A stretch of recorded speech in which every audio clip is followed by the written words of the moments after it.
옛날 옛적 시골 어느 작은 마을에 수절과부 한 사람이 살고 있었지요. 남편은 병으로 일찍 세상을 떠난 그 뒤로 단정히 머리를 틀고 하얀 저고리에 남색 치마를 입은 채 지하비 묘 앞에 절을 다니며 지냈습니다. 손끝 하나 흐트러짐 없이 지내는 그 모습이 마을 사람들 입에 자주 오르내렸지요. 그 과부 젊어서 남편을 잃고 여태까지 수절하며 살고 있는데 참말로 그 곱디고 온 미모가 아깝소. 그러게 말이요. 남편이 저리 고운 아내를 두고 어찌 눈을 감았을지. 과부의 미모에 대한 소문은 멀리 합천 해인사에도 들렸으니 그 절에는 축지법을 쓴다는 한 도승이 있었습니다.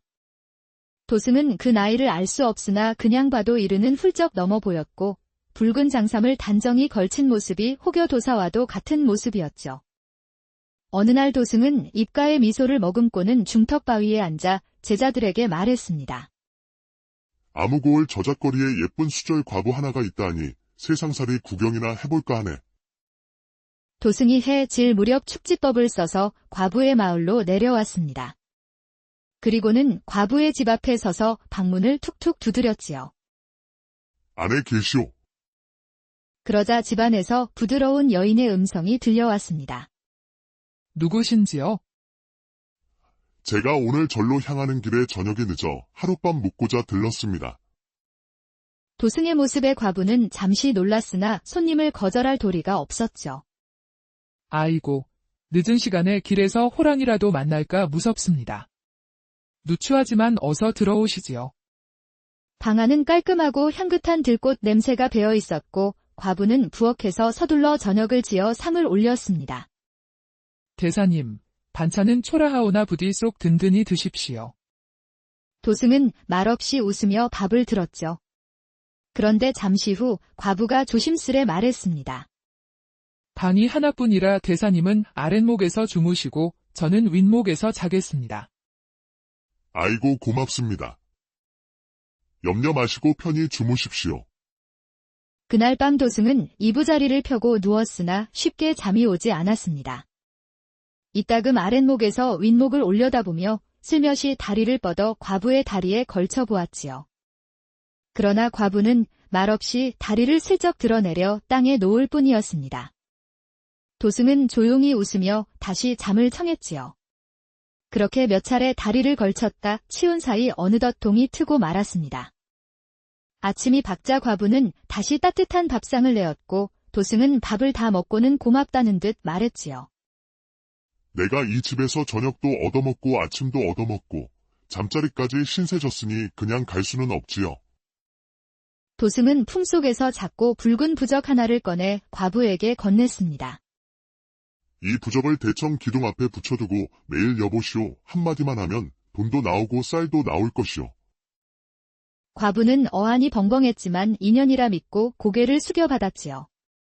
그리고 도승은 마지막으로 한마디를 남기고 돌아섰습니다. 후일에 다시 들르리다. 그때 또 뵙겠소. 과부는 도승이 떠난 뒤 부적을 대청에 붙이고 떨리는 마음으로 여보시오 하고 외쳐보았습니다. 그 순간 마루 밑에서 덜컥 소리가 나더니 쌀 부대 하나가 꾸역꾸역 기어 나오는 것이 아니겠습니까? 이어서 은화가 담긴 주머니도 하나, 2개, 3개. 과부는 놀라 두 손으로 입을 막았고 눈가에 눈물이 고였지요. 세상에, 진짜였구나. 그날 이후 과부는 아침마다 문 앞에 나가서 조용히 한마디를 내뱉었지요. 여보시오. 그러면 마치 기다렸다는 듯 대청 밑에서 쌀 부대가 뚝뚝 떨어지고 은전 담긴 주머니가 또르르 굴러나오는 게 아니겠습니까? 처음엔 눈을 의심하였지만 그것이 날마다 반복되니 이게 꿈이 아니라는 걸 알게 되었지요. 며칠 지나지 않아 마을 사람들 눈에도 변화가 비쳤습니다. 아니 저 과부댁이 언제 저리 지붕을 새로 이었대? 밥그릇도 죄다 녹그릇으로 바꾸었다는구먼. 염소 한 마리 키우더니 이제 남소까지 샀대나 뭐래나. 사람들은 수군거리기 시작했고 하루는 이웃집 과부가 슬며시 물어보았지요. 아니, 아우님, 무슨 복이라도 터졌는가? 어찌 이렇게 갑자기 형편이 달라졌나? 과부는 머뭇거리다가 조용히 속삭였습니다. 사실은요. 얼마 전 한 스님이 들렀었어요. 그분이 부적 하나를 주시며 겨보시오 한마디만 하면 재물이 나온다 하셨지요. 처음엔 믿지 않았는데 해보니 정말 그렇게 되었어요. 이웃 과부는 눈이 동그래졌습니다. 아니, 그런 도승이 다시 온다면 나도 좀 알려주시게. 나도 그 부적을 얻고 싶네. 과부는 고개를 끄덕이며 대답했지요. 그분이 후일에 다시 들르겠다고 하셨으니 오시면 꼭 전하겠습니다. 그 무렵 해인사 어느 바위 틈에서 도승은 홀로 염주를 돌리며 미소 짓고 있었습니다. 그의 눈빛은 이미 다시 과부의 마을로 향하고 있었지요. 며칠 후 해가 지려 할 무렵 도승이 다시 과부의 마당을 찾았습니다. 과부는 더 단정하고 기품 있게 맞이하였고 도승은 잠시 고개를 끄덕이며 웃었지요. 이 집이 한결 더 단정해졌구려. 그간 가르침 덕분에 살림살이가 나아졌습니다. 도승은 과부가 차린 저녁상을 말없이 받아먹고는 이따금 눈길을 윗목으로 주었습니다. 그러나 과부는 이번에도 예에 바르게 웃으며 자리를 지켰지요. 그때 문을 두드리는 소리가 났습니다. 대사님, 오늘은 이웃에서 하룻밤 묵어주시기를 청합니다. 도승은 고개를 끄덕였고 과부는 이웃 과부에게 미리 들은 대로 모든 것을 귀띔해 주었지요. 밤이 되거든 다리 한번 슬쩍 걸치실 것입니다. 그러면 마음이 열릴 겁니다. 부적도 꼭 잊지 마시고요.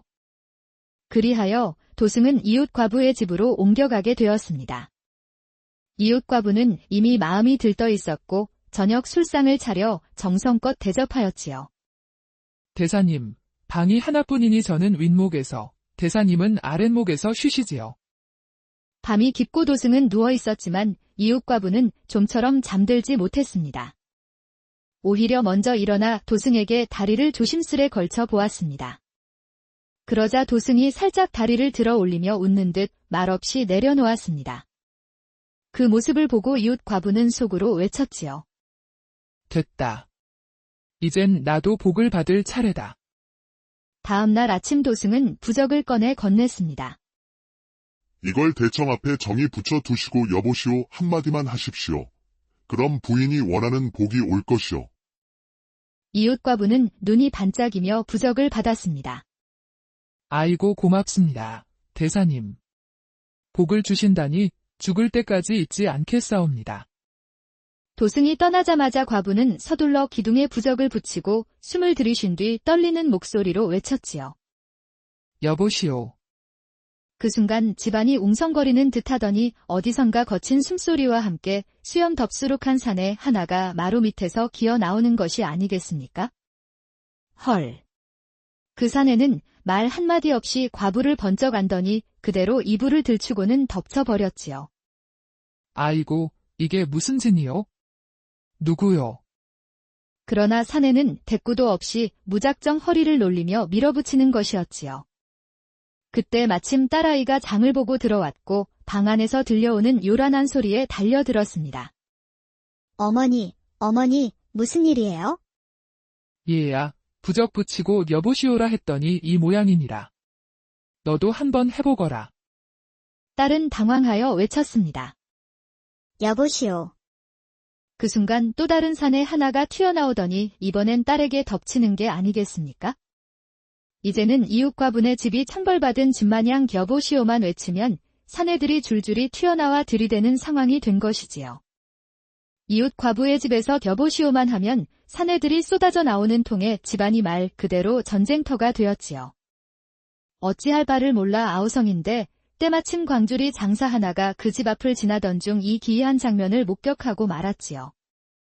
아니 이게 뭔 일이라요. 사내들이 왜 이리 들락거리는겨? 이웃 과부는 땀을 뻘뻘 흘리며 다급하게 말했지요. 광주리 장사 양반, 여보시오 한 번만 해줘요. 그럼 이놈들이 멈춘다 했어요? 장사도 얼떨떨한 와중에 궁금하다는 듯 여보시오를 외쳤습니다. 여보시오.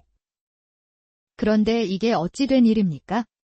방 안에 있던 사내들이 순식간에 멈추더니 번개처럼 광주리 장사에게 달려들었죠.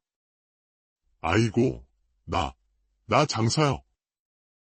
광주리 장사라고. 그가 비명을 지르든 말든 저보시오의 저주에 걸린 사내들은 막무가내였지요. 광주리 장사는 혼비백산하여 광주리고 뭐고 모든 걸 팽개치고 냅다 뛰었지요. 뒷산을 넘어 한 오리는 좋게 달렸을까 숨을 몰아쉬며 그가 중얼거렸습니다. 살다 별일을 다 보네. 그 일이 있고 나서 마을 사람들은 누구도 감히 저보시오를 입에 올리지 않았고 이웃 과부는 부적을 태워버린 뒤 시름에 빠져 살았다죠.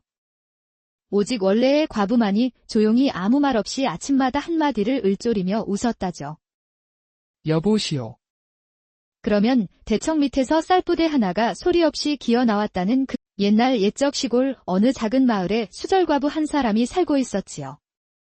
남편은 병으로 일찍 세상을 떠난 그 뒤로 단정히 머리를 틀고 하얀 저고리에 남색 치마를 입은 채 지하비 묘 앞에 절을 다니며 지냈습니다.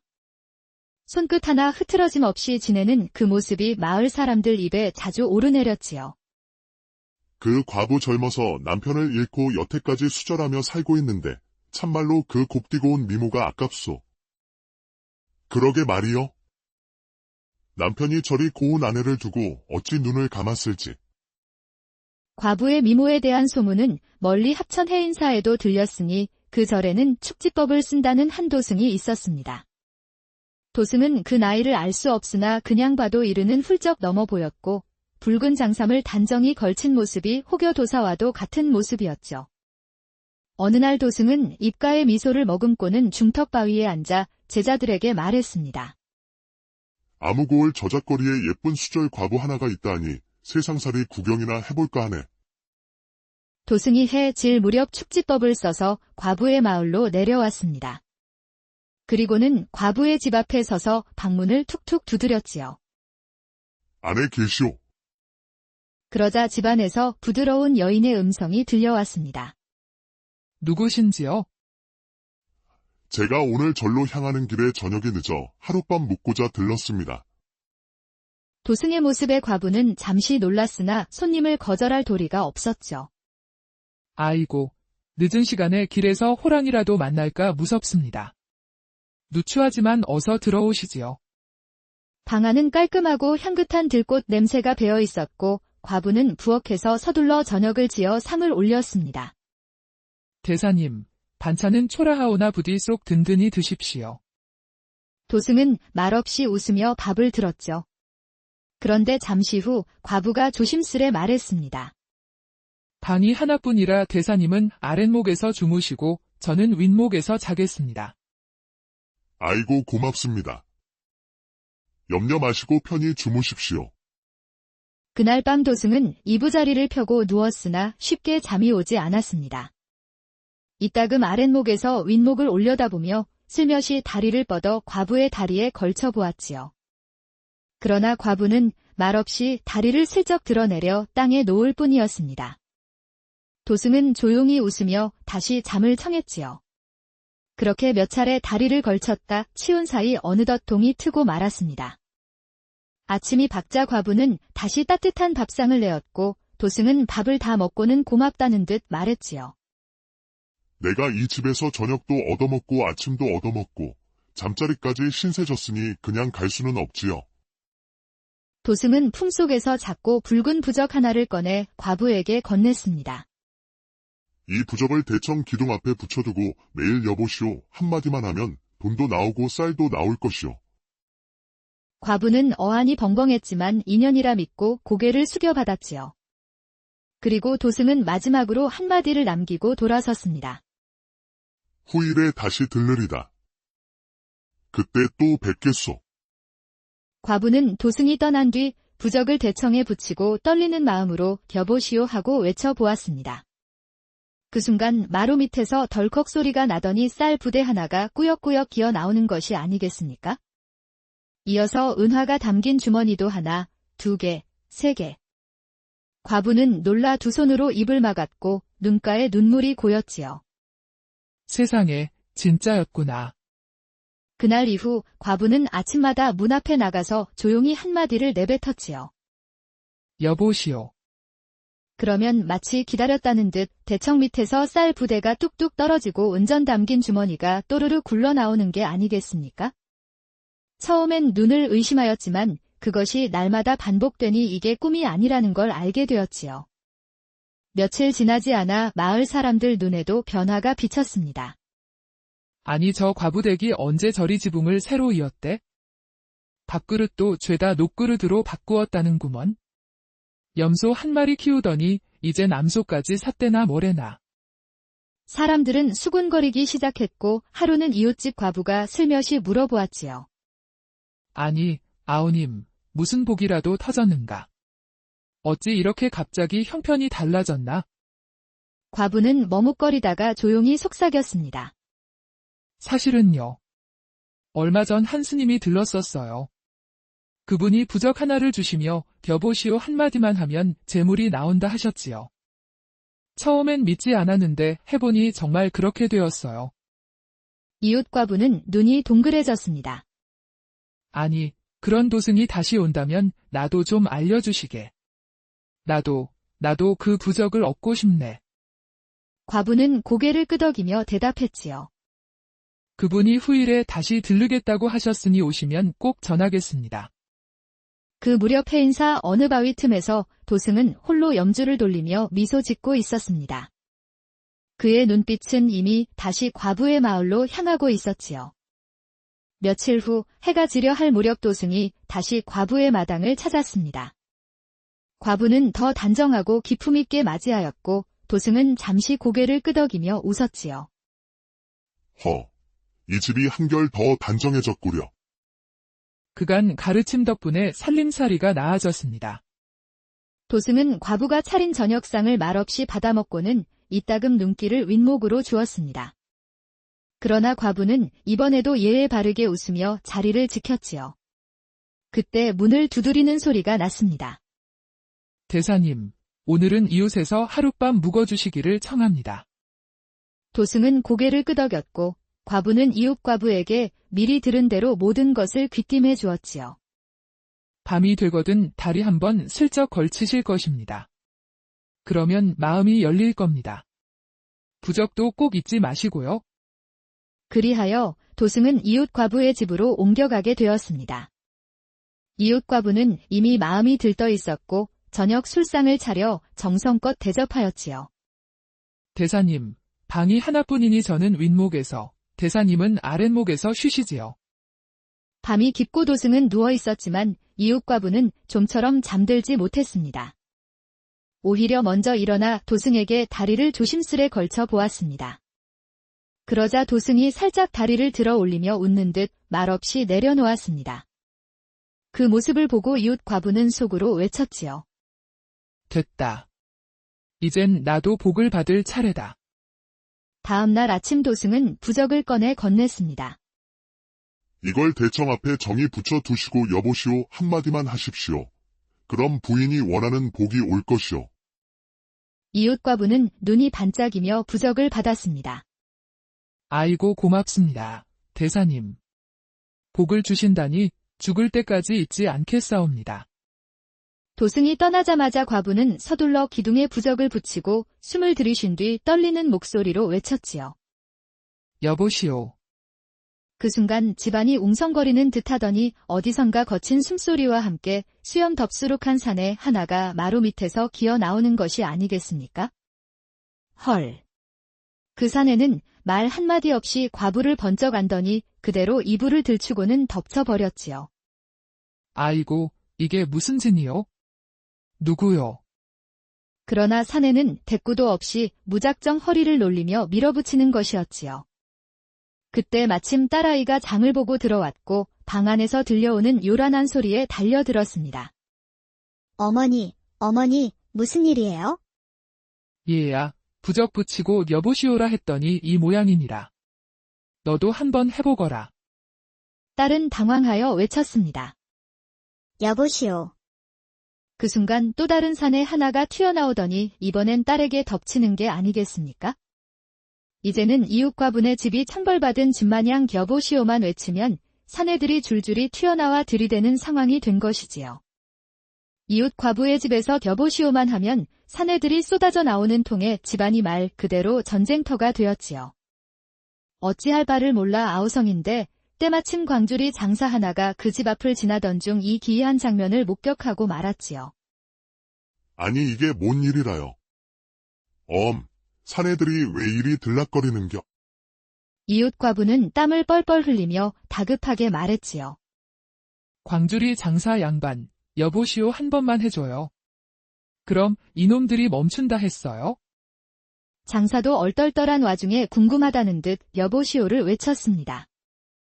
여보시오, 그런데 이게 어찌 된 일입니까? 방 안에 있던 사내들이 순식간에 멈추더니 번개처럼 광주리 장사에게 달려들었죠. 아이고, 나 장사요. 광주리 장사라고. 그가 비명을 지르든 말든 여보시오의 저주에 걸린 사내들은 막무가내였지요. 광주리 장사는 혼비백산하여 광주리고 뭐고 모든 걸 팽개치고 냅다 뛰었지요. 뒷산을 넘어 한 오리는 좋게 달렸을까 숨을 몰아쉬며 그가 중얼거렸습니다. 살다 별일을 다 보네. 그 일이 있고 나서 마을 사람들은 누구도 감히 여보시오를 입에 올리지 않았고 이웃 과부는 부적을 태워버린 뒤 시름에 빠져 살았다죠. 오직 원래의 과부만이 조용히 아무 말 없이 아침마다 한마디를 을조리며 웃었다죠. 여보시오. 그러면 대청 밑에서 쌀부대 하나가 소리 없이 기어 나왔다는 그 옛날 옛적 시골 어느 작은 마을에 수절과부 한 사람이 살고 있었지요. 남편은 병으로 일찍 세상을 떠난 그 뒤로 단정히 머리를 틀고 하얀 저고리에 남색 치마를 입은 채 지하비 묘 앞에 절을 다니며 지냈습니다. 손끝 하나 흐트러짐 없이 지내는 그 모습이 마을 사람들 입에 자주 오르내렸지요. 그 과부 젊어서 남편을 잃고 여태까지 수절하며 살고 있는데 참말로 그 곱디고 온 미모가 아깝소. 그러게 말이요. 남편이 저리 고운 아내를 두고 어찌 눈을 감았을지. 과부의 미모에 대한 소문은 멀리 합천 해인사에도 들렸으니 그 절에는 축지법을 쓴다는 한 도승이 있었습니다. 도승은 그 나이를 알 수 없으나 그냥 봐도 이르는 훌쩍 넘어 보였고 붉은 장삼을 단정히 걸친 모습이 혹여 도사와도 같은 모습이었죠. 어느 날 도승은 입가에 미소를 머금고는 중턱바위에 앉아 제자들에게 말했습니다. 아무고을 저작거리에 예쁜 수절 과부 하나가 있다니 세상살이 구경이나 해볼까 하네. 도승이 해 질 무렵 축지법을 써서 과부의 마을로 내려왔습니다. 그리고는 과부의 집 앞에 서서 방문을 툭툭 두드렸지요. 아내 계시오. 그러자 집안에서 부드러운 여인의 음성이 들려왔습니다. 누구신지요? 제가 오늘 절로 향하는 길에 저녁이 늦어 하룻밤 묵고자 들렀습니다. 도승의 모습에 과부는 잠시 놀랐으나 손님을 거절할 도리가 없었죠. 아이고, 늦은 시간에 길에서 호랑이라도 만날까 무섭습니다. 누추하지만 어서 들어오시지요. 방 안은 깔끔하고 향긋한 들꽃 냄새가 배어 있었고 과부는 부엌에서 서둘러 저녁을 지어 상을 올렸습니다. 대사님, 반찬은 초라하오나 부디 쏙 든든히 드십시오. 도승은 말없이 웃으며 밥을 들었죠. 그런데 잠시 후 과부가 조심스레 말했습니다. 방이 하나뿐이라 대사님은 아랫목에서 주무시고 저는 윗목에서 자겠습니다. 아이고 고맙습니다. 염려 마시고 편히 주무십시오.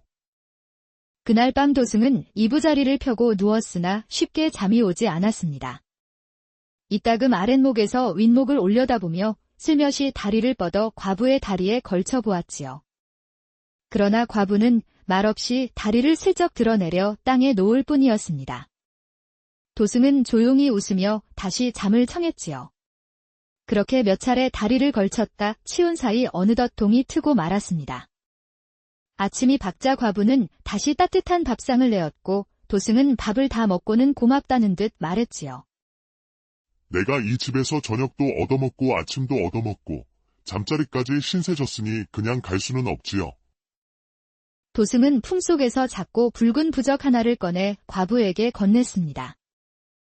이 부적을 대청 기둥 앞에 붙여두고 매일 여보시오 한마디만 하면 돈도 나오고 쌀도 나올 것이오.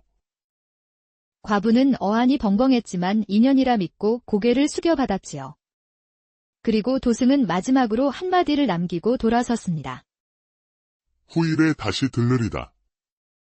그때 또 뵙겠소. 과부는 도승이 떠난 뒤 부적을 대청에 붙이고 떨리는 마음으로 여보시오 하고 외쳐보았습니다.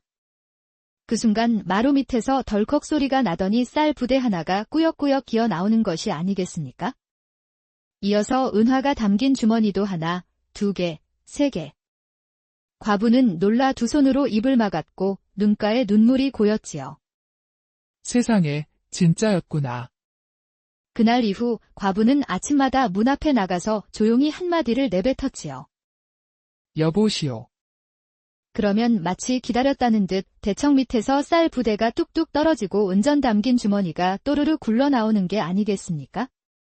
처음엔 눈을 의심하였지만 그것이 날마다 반복되니 이게 꿈이 아니라는 걸 알게 되었지요.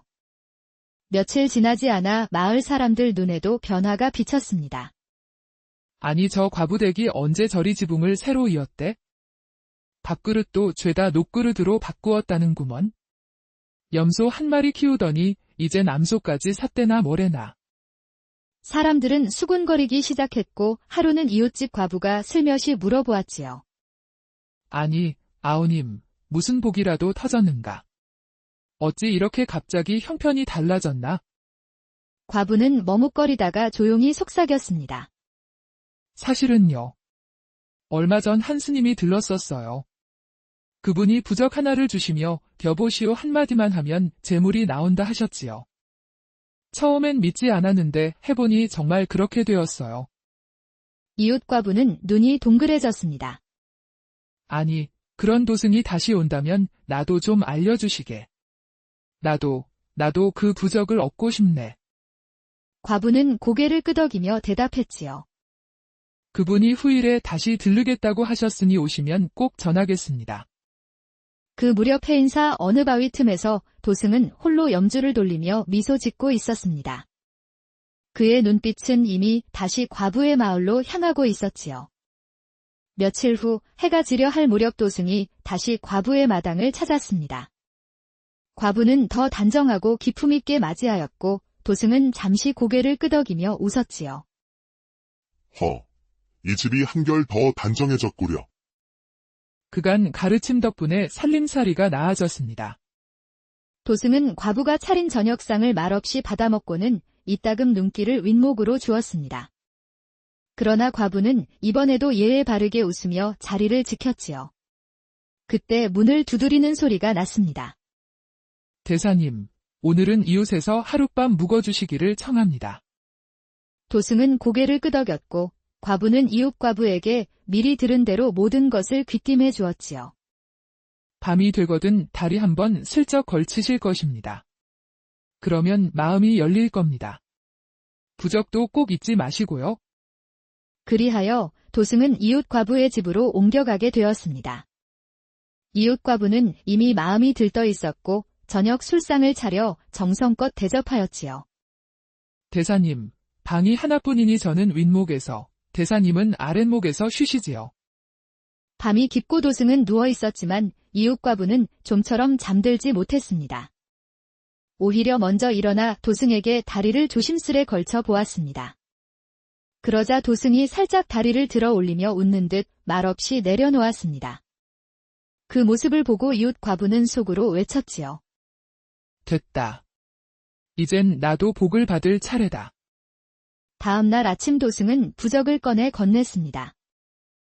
이걸 대청 앞에 정이 붙여 두시고 여보시오 한마디만 하십시오.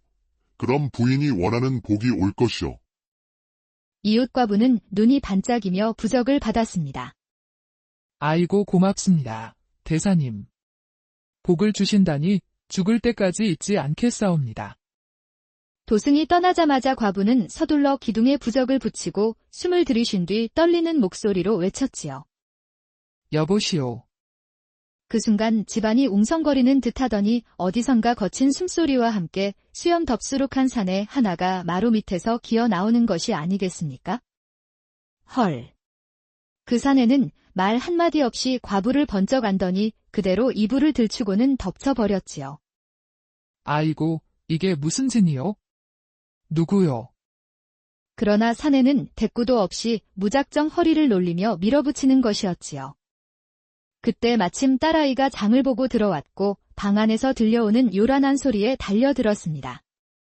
어머니, 어머니, 무슨 일이에요? 얘야, 부적 붙이고 여보시오라 했더니 이 모양이니라. 너도 한번 해보거라. 딸은 당황하여 외쳤습니다. 여보시오.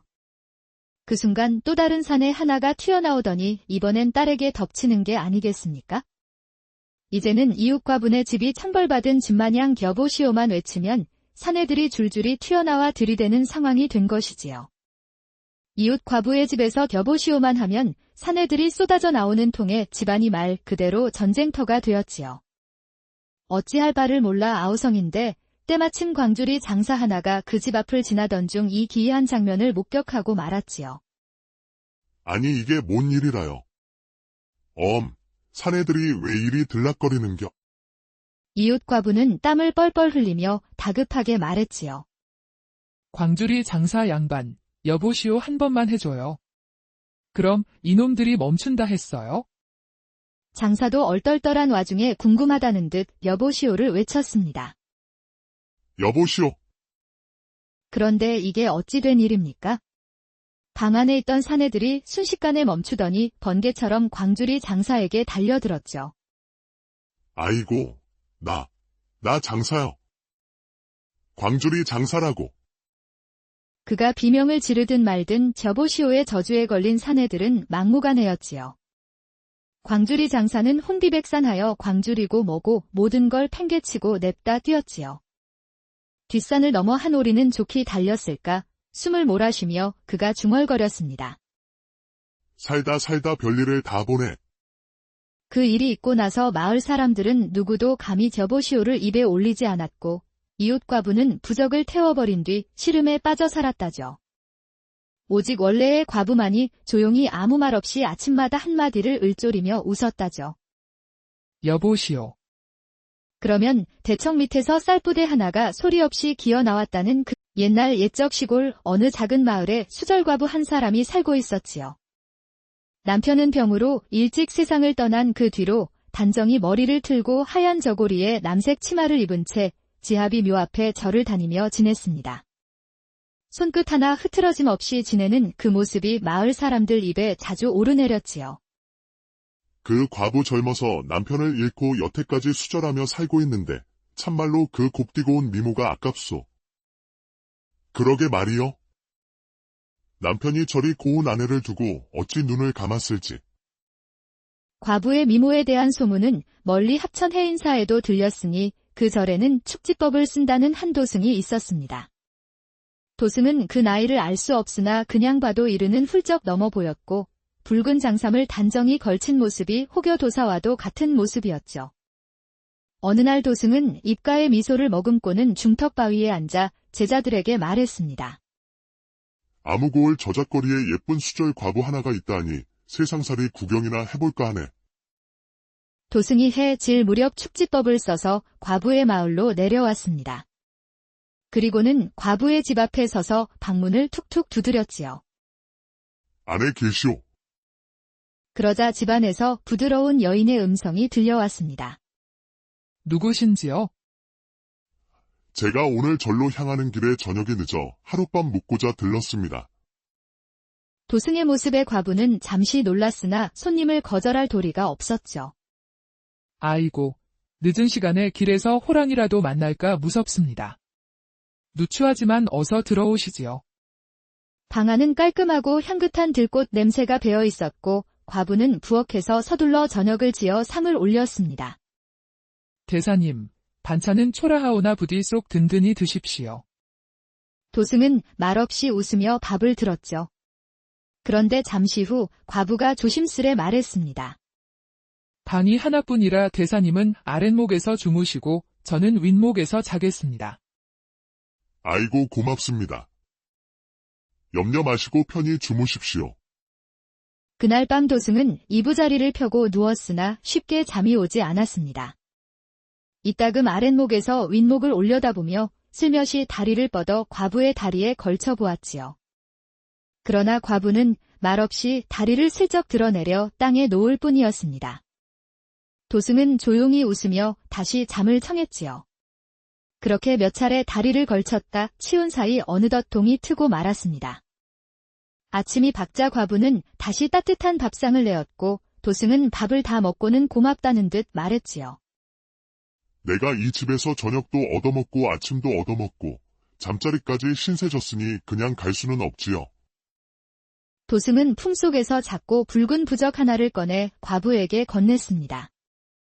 이 부적을 대청 기둥 앞에 붙여두고 매일 여보시오 한마디만 하면 돈도 나오고 쌀도 나올 것이오. 과부는 어안이 벙벙했지만 인연이라 믿고 고개를 숙여받았지요. 그리고 도승은 마지막으로 한마디를 남기고 돌아섰습니다. 후일에 다시 들르리다. 그때 또 뵙겠소. 과부는 도승이 떠난 뒤 부적을 대청에 붙이고 떨리는 마음으로 여보시오 하고 외쳐보았습니다. 그 순간 마루 밑에서 덜컥 소리가 나더니 쌀 부대 하나가 꾸역꾸역 기어 나오는 것이 아니겠습니까? 이어서 은화가 담긴 주머니도 하나, 2개, 3개. 과부는 놀라 두 손으로 입을 막았고 눈가에 눈물이 고였지요. 세상에, 진짜였구나. 그날 이후 과부는 아침마다 문 앞에 나가서 조용히 한마디를 내뱉었지요. 여보시오. 그러면 마치 기다렸다는 듯 대청 밑에서 쌀 부대가 뚝뚝 떨어지고 은전 담긴 주머니가 또르르 굴러나오는 게 아니겠습니까? 처음엔 눈을 의심하였지만 그것이 날마다 반복되니 이게 꿈이 아니라는 걸 알게 되었지요. 며칠 지나지 않아 마을 사람들 눈에도 변화가 비쳤습니다. 아니 저 과부댁이 언제 저리 지붕을 새로 이었대? 밥그릇도 죄다 녹그릇으로 바꾸었다는구먼. 염소 한 마리 키우더니 이젠 암소까지 샀대나 뭐래나. 사람들은 수군거리기 시작했고 하루는 이웃집 과부가 슬며시 물어보았지요. 아니, 아우님, 무슨 복이라도 터졌는가? 어찌 이렇게 갑자기 형편이 달라졌나? 과부는 머뭇거리다가 조용히 속삭였습니다. 사실은요. 얼마 전 한 스님이 들렀었어요. 그분이 부적 하나를 주시며 여보시오 한마디만 하면 재물이 나온다 하셨지요. 처음엔 믿지 않았는데 해보니 정말 그렇게 되었어요. 이웃 과부는 눈이 동그래졌습니다. 아니, 그런 도승이 다시 온다면 나도 좀 알려주시게. 나도 그 부적을 얻고 싶네. 과부는 고개를 끄덕이며 대답했지요. 그분이 후일에 다시 들르겠다고 하셨으니 오시면 꼭 전하겠습니다. 그 무렵 해인사 어느 바위 틈에서 도승은 홀로 염주를 돌리며 미소 짓고 있었습니다. 그의 눈빛은 이미 다시 과부의 마을로 향하고 있었지요. 며칠 후 해가 지려 할 무렵 도승이 다시 과부의 마당을 찾았습니다. 과부는 더 단정하고 기품 있게 맞이하였고 도승은 잠시 고개를 끄덕이며 웃었지요. 이 집이 한결 더 단정해졌구려. 그간 가르침 덕분에 살림살이가 나아졌습니다. 도승은 과부가 차린 저녁상을 말없이 받아먹고는 이따금 눈길을 윗목으로 주었습니다. 그러나 과부는 이번에도 예에 바르게 웃으며 자리를 지켰지요. 그때 문을 두드리는 소리가 났습니다. 대사님, 오늘은 이웃에서 하룻밤 묵어주시기를 청합니다. 도승은 고개를 끄덕였고 과부는 이웃 과부에게 미리 들은 대로 모든 것을 귀띔해 주었지요. 밤이 되거든 다리 한번 슬쩍 걸치실 것입니다. 그러면 마음이 열릴 겁니다. 부적도 꼭 잊지 마시고요. 그리하여 도승은 이웃 과부의 집으로 옮겨가게 되었습니다. 이웃 과부는 이미 마음이 들떠 있었고 저녁 술상을 차려 정성껏 대접하였지요. 대사님, 방이 하나뿐이니 저는 윗목에서, 대사님은 아랫목에서 쉬시지요. 밤이 깊고 도승은 누워 있었지만 이웃 과부는 좀처럼 잠들지 못했습니다. 오히려 먼저 일어나 도승에게 다리를 조심스레 걸쳐 보았습니다. 그러자 도승이 살짝 다리를 들어 올리며 웃는 듯 말없이 내려놓았습니다. 그 모습을 보고 이웃 과부는 속으로 외쳤지요. 됐다. 이젠 나도 복을 받을 차례다. 다음 날 아침 도승은 부적을 꺼내 건넸습니다. 이걸 대청 앞에 정의 붙여 두시고 여보시오 한마디만 하십시오. 그럼 부인이 원하는 복이 올 것이오. 이웃 과부는 눈이 반짝이며 부적을 받았습니다. 아이고 고맙습니다. 대사님. 복을 주신다니 죽을 때까지 잊지 않겠사옵니다. 도승이 떠나자마자 과부는 서둘러 기둥에 부적을 붙이고 숨을 들이쉰 뒤 떨리는 목소리로 외쳤지요. 여보시오. 그 순간 집안이 웅성거리는 듯하더니 어디선가 거친 숨소리와 함께 수염 덥수룩한 사내 하나가 마루 밑에서 기어 나오는 것이 아니겠습니까? 헐. 그 사내는 말 한마디 없이 과부를 번쩍 안더니 그대로 이불을 들추고는 덮쳐버렸지요. 아이고, 이게 무슨 짓이요? 누구요? 그러나 사내는 대꾸도 없이 무작정 허리를 놀리며 밀어붙이는 것이었지요. 그때 마침 딸아이가 장을 보고 들어왔고 방 안에서 들려오는 요란한 소리에 달려들었습니다. 어머니, 무슨 일이에요? 얘야, 부적 붙이고 여보시오라 했더니 이 모양이니라. 너도 한번 해보거라. 딸은 당황하여 외쳤습니다. 여보시오. 그 순간 또 다른 사내 하나가 튀어나오더니 이번엔 딸에게 덮치는 게 아니겠습니까? 이제는 이웃 과부네 집이 천벌받은 집마냥 여보시오만 외치면 사내들이 줄줄이 튀어나와 들이대는 상황이 된 것이지요. 이웃 과부의 집에서 여보시오만 하면 사내들이 쏟아져 나오는 통에 집안이 말 그대로 전쟁터가 되었지요. 어찌할 바를 몰라 아우성인데 때마침 광주리 장사 하나가 그 집 앞을 지나던 중 이 기이한 장면을 목격하고 말았지요. 아니 이게 뭔 일이라요. 사내들이 왜 이리 들락거리는겨? 이웃 과부는 땀을 뻘뻘 흘리며 다급하게 말했지요. 광주리 장사 양반, 여보시오 한 번만 해줘요. 그럼 이놈들이 멈춘다 했어요? 장사도 얼떨떨한 와중에 궁금하다는 듯 여보시오를 외쳤습니다. 여보시오. 그런데 이게 어찌 된 일입니까? 방 안에 있던 사내들이 순식간에 멈추더니 번개처럼 광주리 장사에게 달려들었죠. 아이고, 나 장사요. 광주리 장사라고. 그가 비명을 지르든 말든 여보시오의 저주에 걸린 사내들은 막무가내였지요. 광주리 장사는 혼비백산하여 광주리고 뭐고 모든 걸 팽개치고 냅다 뛰었지요. 뒷산을 넘어 한 오리는 좋게 달렸을까 숨을 몰아쉬며 그가 중얼거렸습니다. 살다 별일을 다 보네. 그 일이 있고 나서 마을 사람들은 누구도 감히 여보시오를 입에 올리지 않았고 이웃 과부는 부적을 태워버린 뒤 시름에 빠져 살았다죠. 오직 원래의 과부만이 조용히 아무 말 없이 아침마다 한마디를 을조리며 웃었다죠. 여보시오. 그러면 대청 밑에서 쌀부대 하나가 소리 없이 기어 나왔다는 그 옛날 옛적 시골 어느 작은 마을에 수절과부 한 사람이 살고 있었지요. 남편은 병으로 일찍 세상을 떠난 그 뒤로 단정히 머리를 틀고 하얀 저고리에 남색 치마를 입은 채 지하비 묘 앞에 절을 다니며 지냈습니다. 손끝 하나 흐트러짐 없이 지내는 그 모습이 마을 사람들 입에 자주 오르내렸지요. 그 과부 젊어서 남편을 잃고 여태까지 수절하며 살고 있는데 참말로 그 곱디고 온 미모가 아깝소. 그러게 말이요. 남편이 저리 고운 아내를 두고 어찌 눈을 감았을지. 과부의 미모에 대한 소문은 멀리 합천 해인사에도 들렸으니 그 절에는 축지법을 쓴다는 한 도승이 있었습니다. 도승은 그 나이를 알 수 없으나 그냥 봐도 이르는 훌쩍 넘어 보였고 붉은 장삼을 단정히 걸친 모습이 혹여 도사와도 같은 모습이었죠. 어느 날 도승은 입가에 미소를 머금고는 중턱바위에 앉아 제자들에게 말했습니다. 아무고을 저작거리에 예쁜 수절 과부 하나가 있다니 세상살이 구경이나 해볼까 하네.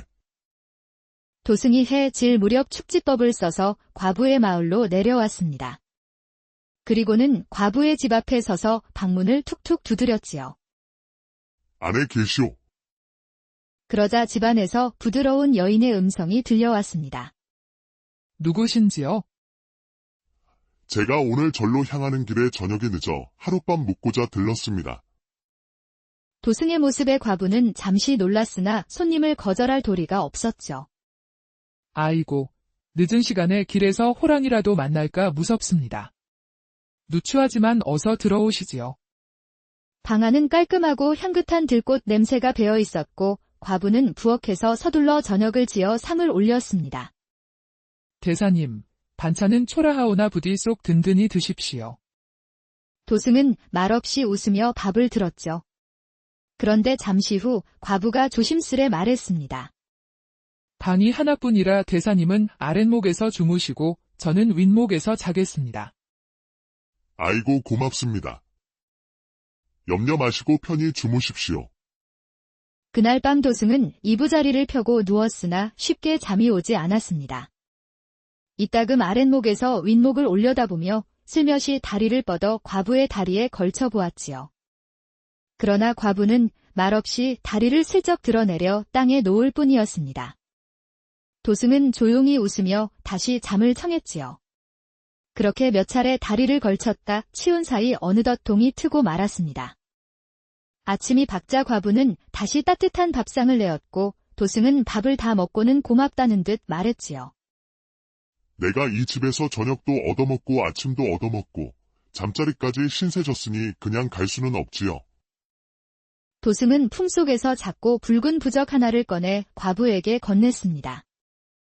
이 부적을 대청 기둥 앞에 붙여두고 매일 여보시오 한마디만 하면 돈도 나오고 쌀도 나올 것이오. 과부는 어안이 벙벙했지만 인연이라 믿고 고개를 숙여받았지요. 그리고 도승은 마지막으로 한마디를 남기고 돌아섰습니다. 후일에 다시 들르리다. 그때 또 뵙겠소. 과부는 도승이 떠난 뒤 부적을 대청에 붙이고 떨리는 마음으로 여보시오 하고 외쳐보았습니다. 그 순간 마루 밑에서 덜컥 소리가 나더니 쌀 부대 하나가 꾸역꾸역 기어 나오는 것이 아니겠습니까? 이어서 은화가 담긴 주머니도 하나, 2개, 3개. 과부는 놀라 두 손으로 입을 막았고 눈가에 눈물이 고였지요. 세상에, 진짜였구나. 그날 이후 과부는 아침마다 문 앞에 나가서 조용히 한마디를 내뱉었지요. 여보시오. 그러면 마치 기다렸다는 듯 대청 밑에서 쌀 부대가 뚝뚝 떨어지고 은전 담긴 주머니가 또르르 굴러나오는 게 아니겠습니까? 처음엔 눈을 의심하였지만 그것이 날마다 반복되니 이게 꿈이 아니라는 걸 알게 되었지요. 며칠 지나지 않아 마을 사람들 눈에도 변화가 비쳤습니다. 아니 저 과부댁이 언제 저리 지붕을 새로 이었대? 밥그릇도 죄다 녹그릇으로 바꾸었다는구먼. 염소 한 마리 키우더니 이제 남소까지 샀대나 뭐래나. 사람들은 수군거리기 시작했고 하루는 이웃집 과부가 슬며시 물어보았지요. 아니, 아우님, 무슨 복이라도 터졌는가? 어찌 이렇게 갑자기 형편이 달라졌나? 과부는 머뭇거리다가 조용히 속삭였습니다. 사실은요. 얼마 전 한 스님이 들렀었어요. 그분이 부적 하나를 주시며 여보시오 한마디만 하면 재물이 나온다 하셨지요. 처음엔 믿지 않았는데 해보니 정말 그렇게 되었어요. 이웃 과부는 눈이 동그래졌습니다. 아니, 그런 도승이 다시 온다면 나도 좀 알려주시게. 나도 그 부적을 얻고 싶네. 과부는 고개를 끄덕이며 대답했지요. 그분이 후일에 다시 들르겠다고 하셨으니 오시면 꼭 전하겠습니다. 그 무렵 해인사 어느 바위 틈에서 도승은 홀로 염주를 돌리며 미소 짓고 있었습니다. 그의 눈빛은 이미 다시 과부의 마을로 향하고 있었지요. 며칠 후 해가 지려 할 무렵 도승이 다시 과부의 마당을 찾았습니다. 과부는 더 단정하고 기품 있게 맞이하였고 도승은 잠시 고개를 끄덕이며 웃었지요. 이 집이 한결 더 단정해졌구려. 그간 가르침 덕분에 살림살이가 나아졌습니다. 도승은 과부가 차린 저녁상을 말없이 받아먹고는 이따금 눈길을 윗목으로 주었습니다. 그러나 과부는 이번에도 예에 바르게 웃으며 자리를 지켰지요. 그때 문을 두드리는 소리가 났습니다. 대사님, 오늘은 이웃에서 하룻밤 묵어주시기를 청합니다. 도승은 고개를 끄덕였고 과부는 이웃 과부에게 미리 들은 대로 모든 것을 귀띔해 주었지요.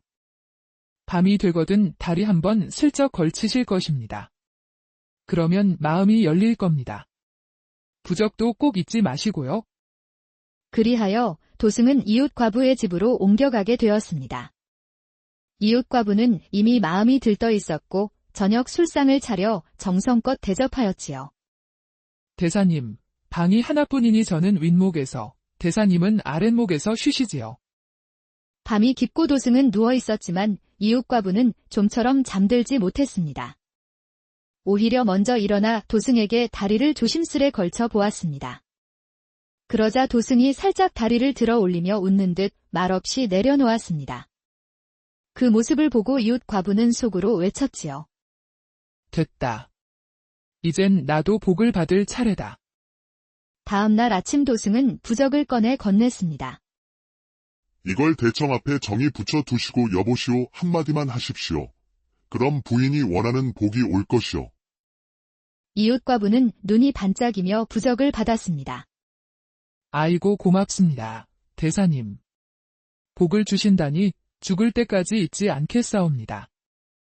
도승이 떠나자마자 과부는 서둘러 기둥에 부적을 붙이고 숨을 들이쉰 뒤 떨리는 목소리로 외쳤지요. 여보시오. 그 순간 집안이 웅성거리는 듯하더니 어디선가 거친 숨소리와 함께 수염 덥수룩한 사내 하나가 마루 밑에서 기어 나오는 것이 아니겠습니까? 헐. 그 사내는 말 한마디 없이 과부를 번쩍 안더니 그대로 이불을 들추고는 덮쳐버렸지요. 아이고, 이게 무슨 짓이요? 누구요? 그러나 사내는 대꾸도 없이 무작정 허리를 놀리며 밀어붙이는 것이었지요. 그때 마침 딸아이가 장을 보고 들어왔고 방 안에서 들려오는 요란한 소리에 달려들었습니다. 어머니, 무슨 일이에요? 얘야, 부적 붙이고 여보시오라 했더니 이 모양이니라. 너도 한번 해보거라. 딸은 당황하여 외쳤습니다. 여보시오. 그 순간 또 다른 사내 하나가 튀어나오더니 이번엔 딸에게 덮치는 게 아니겠습니까? 이제는 이웃 과부네 집이 청벌받은 집마냥 여보시오만 외치면 사내들이 줄줄이 튀어나와 들이대는 상황이 된 것이지요. 이웃 과부의 집에서 여보시오만 하면 사내들이 쏟아져 나오는 통에 집안이 말 그대로 전쟁터가 되었지요. 어찌할 바를 몰라 아우성인데 때마침 광주리 장사 하나가 그 집 앞을 지나던 중 이 기이한 장면을 목격하고 말았지요. 아니 이게 뭔 일이라요. 사내들이 왜 이리 들락거리는겨?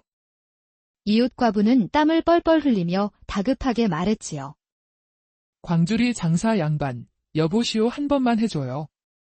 그럼 이놈들이 멈춘다 했어요? 장사도 얼떨떨한 와중에 궁금하다는 듯 여보시오를 외쳤습니다. 여보시오. 그런데 이게 어찌 된 일입니까? 방 안에 있던 사내들이 순식간에 멈추더니 번개처럼 광주리 장사에게 달려들었죠. 아이고, 나 장사요. 광주리 장사라고. 그가 비명을 지르든 말든 여보시오의 저주에 걸린 사내들은 막무가내였지요. 광주리 장사는 혼비백산하여 광주리고 뭐고 모든 걸 팽개치고 냅다 뛰었지요. 뒷산을 넘어 한 오리는 좋게 달렸을까 숨을 몰아쉬며 그가 중얼거렸습니다. 살다 별일을 다 보네. 그 일이 있고 나서 마을 사람들은 누구도 감히 여보시오를 입에 올리지 않았고 이웃 과부는 부적을 태워버린 뒤 시름에 빠져 살았다죠. 오직 원래의 과부만이 조용히 아무 말 없이 아침마다 한마디를 을조리며 웃었다죠. 여보시오. 그러면 대청 밑에서 쌀부대 하나가 소리 없이 기어 나왔다는 그 옛날 옛적 시골 어느 작은 마을에 수절과부 한 사람이 살고 있었지요. 남편은 병으로 일찍 세상을 떠난 그 뒤로 단정히 머리를 틀고 하얀 저고리에 남색 치마를 입은 채 지하비 묘 앞에 절을 다니며 지냈습니다. 손끝 하나 흐트러짐 없이 지내는 그 모습이 마을 사람들 입에 자주 오르내렸지요. 그 과부 젊어서 남편을 잃고 여태까지 수절하며 살고 있는데 참말로 그 곱디고 온 미모가 아깝소. 그러게 말이요. 남편이 저리 고운 아내를 두고 어찌 눈을 감았을지. 과부의 미모에 대한 소문은 멀리 합천 해인사에도 들렸으니 그 절에는 축지법을 쓴다는 한 도승이 있었습니다. 도승은 그 나이를 알 수 없으나 그냥 봐도 이르는 훌쩍 넘어 보였고 붉은 장삼을 단정히 걸친 모습이 혹여 도사와도 같은 모습이었죠. 어느 날 도승은 입가에 미소를 머금고는 중턱바위에 앉아 제자들에게 말했습니다. 아무고을 저작거리에 예쁜 수절 과부 하나가 있다하니 세상살이 구경이나 해볼까 하네. 도승이 해 질 무렵 축지법을 써서 과부의 마을로 내려왔습니다. 그리고는 과부의 집 앞에 서서 방문을 툭툭 두드렸지요. 안에 계시오. 그러자 집안에서 부드러운 여인의 음성이 들려왔습니다. 누구신지요? 제가 오늘 절로 향하는 길에 저녁에 늦어 하룻밤 묵고자 들렀습니다. 도승의 모습에 과부는 잠시 놀랐으나 손님을 거절할 도리가 없었죠. 아이고, 늦은 시간에 길에서 호랑이라도 만날까 무섭습니다. 누추하지만 어서 들어오시지요.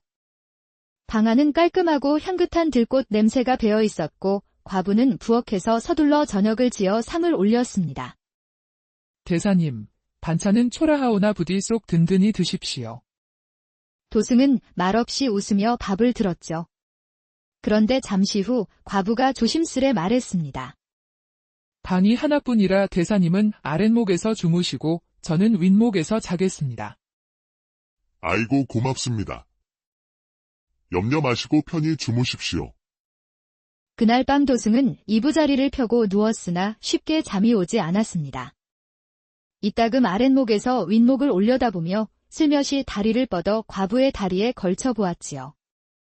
그러나 과부는 말없이 다리를 슬쩍 드러내려 땅에 놓을 뿐이었습니다. 도승은 조용히 웃으며 다시 잠을 청했지요. 그렇게 몇 차례 다리를 걸쳤다 치운 사이 어느덧 동이 트고 말았습니다. 아침이 밝자 과부는 다시 따뜻한 밥상을 내었고 도승은 밥을 다 먹고는 고맙다는 듯 말했지요. 내가 이 집에서 저녁도 얻어먹고 아침도 얻어먹고 잠자리까지 신세졌으니 그냥 갈 수는 없지요. 도승은 품속에서 작고 붉은 부적 하나를 꺼내 과부에게 건넸습니다. 이 부적을 대청 기둥 앞에 붙여두고 매일 여보시오 한마디만 하면 돈도 나오고 쌀도 나올 것이오. 과부는 어안이 벙벙했지만 인연이라 믿고 고개를 숙여받았지요. 그리고 도승은 마지막으로 한마디를 남기고 돌아섰습니다. 후일에 다시 들르리다. 그때 또 뵙겠소. 과부는 도승이 떠난 뒤 부적을 대청에 붙이고 떨리는 마음으로 여보시오 하고 외쳐보았습니다. 그 순간 마루 밑에서 덜컥 소리가 나더니 쌀 부대 하나가 꾸역꾸역 기어 나오는 것이 아니겠습니까? 이어서 은화가 담긴 주머니도 하나, 2개, 3개. 과부는 놀라 두 손으로 입을 막았고 눈가에 눈물이 고였지요. 세상에, 진짜였구나. 그날 이후 과부는 아침마다 문 앞에 나가서 조용히 한마디를 내뱉었지요. 여보시오. 그러면 마치 기다렸다는 듯 대청 밑에서 쌀 부대가 뚝뚝 떨어지고 은전 담긴 주머니가 또르르 굴러나오는 게 아니겠습니까? 처음엔 눈을 의심하였지만 그것이 날마다 반복되니 이게 꿈이 아니라는 걸 알게 되었지요. 며칠 지나지 않아 마을 사람들 눈에도 변화가 비쳤습니다. 아니 저 과부댁이 언제 저리 지붕을 새로 이었대? 밥그릇도 죄다 녹그릇으로 바꾸었다는구먼. 염소 한 마리 키우더니 이제 남소까지 샀대나 뭐래나. 사람들은 수군거리기 시작했고 하루는 이웃집 과부가 슬며시 물어보았지요. 아니, 아우님, 무슨 복이라도 터졌는가? 어찌 이렇게 갑자기 형편이 달라졌나? 과부는 머뭇거리다가 조용히 속삭였습니다. 사실은요. 얼마 전 한 스님이 들렀었어요. 그분이 부적 하나를 주시며 여보시오 한마디만 하면 재물이 나온다 하셨지요. 처음엔 믿지 않았는데 해보니 정말 그렇게 되었어요. 이웃 과부는 눈이 동그래졌습니다. 아니, 그런 도승이 다시 온다면 나도 좀 알려주시게. 나도 그 부적을 얻고 싶네. 과부는 고개를 끄덕이며 대답했지요. 그분이 후일에 다시 들르겠다고 하셨으니 오시면 꼭 전하겠습니다. 그 무렵 해인사 어느 바위 틈에서 도승은 홀로 염주를 돌리며 미소 짓고 있었습니다. 그의 눈빛은 이미 다시 과부의 마을로 향하고 있었지요. 며칠 후 해가 지려 할 무렵 도승이 다시 과부의 마당을 찾았습니다. 과부는 더 단정하고 기품 있게 맞이하였고 도승은 잠시 고개를 끄덕이며 웃었지요. 이 집이 한결 더 단정해졌구려. 그간 가르침 덕분에 살림살이가 나아졌습니다. 도승은 과부가 차린 저녁상을 말없이 받아먹고는 이따금 눈길을 윗목으로 주었습니다.